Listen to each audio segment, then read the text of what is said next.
So guys आज की Monday night raw जो हो रही थी वेस्ट Fargo Arena in Philadelphia Pennsylvania से वो फाइनली एंड हो चुकी है। तो चलिए एक भाई नजर मार लेते हैं कि आज भाई ऐसा क्या हो गया कि ब्लड लाइन को स्मैकडाउन से मंडे नाइट रॉ पर ही आना पड़ गया। तो इसे जानने के लिए वीडियो को एंड तक पूरा देखना। एंड नाउ आप देख रहे हैं रेसलमैनिक्स एंड सब्सक्राइब करना तो बनता है। तो शो की धमाकेदार स्टार्टिंग होती है Seth Rollins and Bronson read के ब्रॉल से जो बैक स्टेज से ही लड़ाई कर रहे होते हैं। जिसके बाद सेथ रॉलिंस रिंग में आते हैं। वो गुस्से में होकर कहते हैं कि ब्रॉन्सन रीड तुझे फेमस होना है ना, तुझे बड़ा बनना है ना, आजा मैं तुझे फेमस बना देता हूँ। बस उनका इतना ही कहना था कि ब्रॉन्सन रीड सिक्योरिटी को ब्रेक करते हुए वहां पर आ जाते हैं। दोनों के बीच में घमासान युद्ध शुरू हो जाता है। ये दोनों एक दूसरे को मारने लगते हैं। एंड आज भी ब्रॉन्सन रीड एक स्प्लैश लगाने की कोशिश करते हैं सेथ रॉलिंस पर, लेकिन Seth Rollins was just smart enough. वो तुरंत वहां से हटके चले जाते हैं और ये मूवमेंट यहीं पर खत्म हो जाता है। देन एक बैकस्टेज सेगमेंट के बाद हमें टैग टीम टाइटल्स का टूर्नामेंट देखने को मिलता है between AOP and the new day, जहां द लेजेंडरी लिलियन गार्सिया ने इस मैच को अनाउंस किया था। खैर बैक टू द मैच, यहाँ बताने के लिए कुछ खास हुआ नहीं। आर-ट्रूथ यहाँ पर आ जाते हैं और वो मिस पर अटैक करने लगते हैं, जिसकी वजह से एओपी डिस्ट्रैक्ट हो जाते हैं। न्यू डे को विक्ट्री मिल जाती है।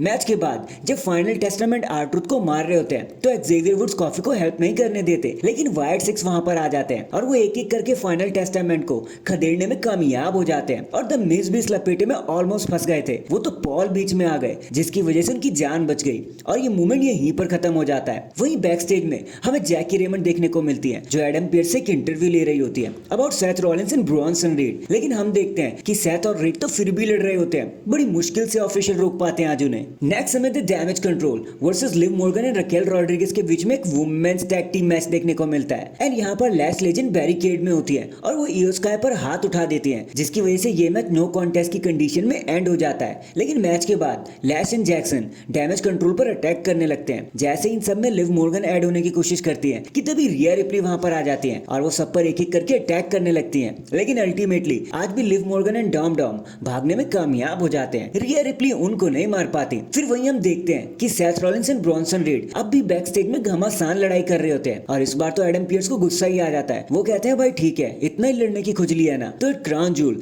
Seth Rollins versus Bronson read match को ऑफिशियल करता हूं। और इसी के साथ ये सेगमेंट यहीं पर खत्म हो जाता है। नेक्स्ट हमें एक और tag team championship tournament match देखने को मिलता है between Rey Mysterio and Dragon Lee versus the American Made के बीच में। बताने को देखो ये कुछ भी खास नहीं है। एक 619 एक स्प्लैश लगाकर Rey Mysterio and Dragon Lee match को जीतने में कामयाब हो जाते हैं। भाई ये अगर टैग टीम चैंपियंस बने ना तो देखने में काफी मजा आएगा। फिर कुछ बैक स्टेज इंटरव्यूज के बाद सारी चीजें हमें लीड करती है हमारे मेन इवेंट की तरफ, जो होता है एक मेगा इंटरकॉन्टिनेंटल चैंपियनशिप मैच, जहां जे उसो अपने टाइटल को डिफेंड कर रहे थे अगेंस्ट ब्रॉन ब्रेकर। अब मैच तो देखो ये काफी ठीक ठाक था, लेकिन अचानक से ब्लड लाइन यहाँ पर आ जाते हैं और एक एक करके वो जे उसो पर अपने डिस्ट्रैक्शन का जादू चलाने की कोशिश करते हैं। जे उसो फिर भी जैसे तैसे करके चीजों को हैंडल कर ही लेते हैं। बट एक मूवमेंट पर जहाँ पर सोलो सिकोवा के साथ उनका आर्ग्यू हो रहा होता है ना, तो ब्रॉन ब्रेकर एक स्पीयर लगाने की कोशिश करते हैं, लेकिन तभी जे उसो वहां से हट जाते हैं और ब्रॉन ब्रेकर का स्पीयर खुद सोलो सिकोवा के ऊपर ही लग जाता है। जे उसो काम खत्म करने ही वाले होते हैं। उनको लगता है कि बस मैं जीत गया, लेकिन तभी जेकब फातू पीछे से आ जाते हैं और एक सुपर किक लगाने में कामयाब हो जाते हैं जे उसो के ऊपर। जिसके बाद बस क्या था, ब्रॉन ब्रेकर को सिर्फ एक स्पीयर ही लगाना था और बस 1 2 3 वो बन जाते हैं न्यू इंटरकॉन्टिनेंटल चैंपियन। जिसका मतलब समझे निर्दया, जिसका मतलब ये है सोलो सिकोवा ने अपना एक और दुश्मन बना लिया। जे उसो ब्लड लाइन को ज्वाइन ही कर लेंगे और सर्वाइवर सीरीज में एक blood line versus blood line के मैच के लिए आप तैयार रहना। एंड डैंग, इसी के साथ हमारी आज की मंडे नाइट रॉ यहीं पर खत्म हो जाती है। वैसे आपको आज के शो के बारे में क्या कहना था कमेंट करके जरूर बताना। एंड अगर चैनल पर नए हैं तो चैनल को अभी लाइक एंड सब्सक्राइब कर दो। बाकी मैं मिलता हूँ आपसे किसी और अपडेट के साथ। तब तक के लिए अपना ख्याल रखें और खुश रहें।